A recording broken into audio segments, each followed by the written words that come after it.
खरं म्हणजे आज जी बातमी मिळाली अजितदादा गेले, आपल्यात नाहीये, हीच खूप दुःखदायक होती.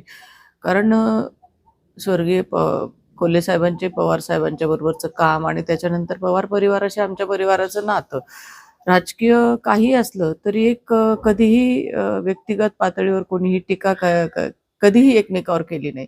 आणि दादांचं जाणं म्हणजे महाराष्ट्राचं खूप मोठं हानी या निमित्ताने झालेली आहे. आणि खरं तर न भरून येणारं नुकसान आहे अजितदादा आपल्यात नसणं.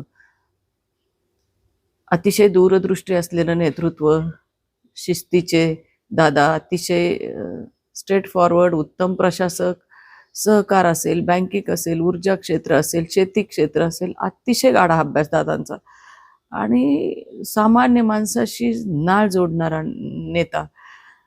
आणि सगळ्यात महत्त्वाचं म्हणजे सकाळी कामाची सुरुवात दादांची 6-6:30ला सुरू होणार आणि अतिशय टाईमच्या बाबतीत पर्टिक्युलर असलेलं दादांचं काम.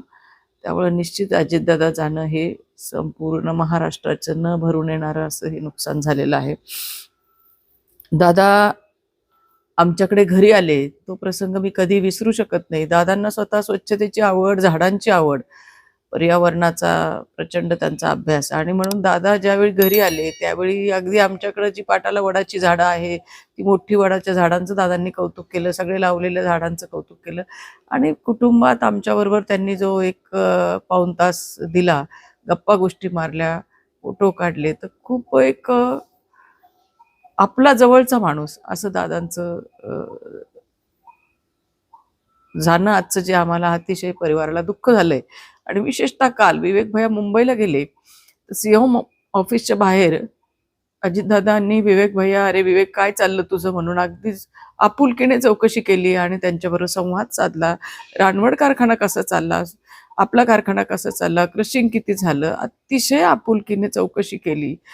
आणि त्यामुळं विवेक भैयांना एक खूप मोठं दुःख दादांच्या जाण्याने झालेलं आहे. तर दादा नाही हे मला स्वतःला सहन होत नाहीये की ज्या पद्धतीने तो दुर्दैवी घटना झाली ऍक्सिडेंटची, तर ती असं जाणं एखाद्या लोकनेतेचं अतिशय दुःखदायक. आमच्या कोल्हे परिवाराच्या वतीने आणि संजीवनी उद्योग समूहाच्या वतीने भावपूर्ण मी श्रद्धांजली अर्पण करते. डी न्यूज वृत्तवाहिनी सामाजिक, शैक्षणिक, राजकीय, धार्मिक, सहकार, सांस्कृतिक, कृषी या सर्व चालू घडामोडींचा वेध घेणारी वृत्तवाहिनी. डी न्यूज वृत्तवाहिनी, वेध वर्तमानाचा.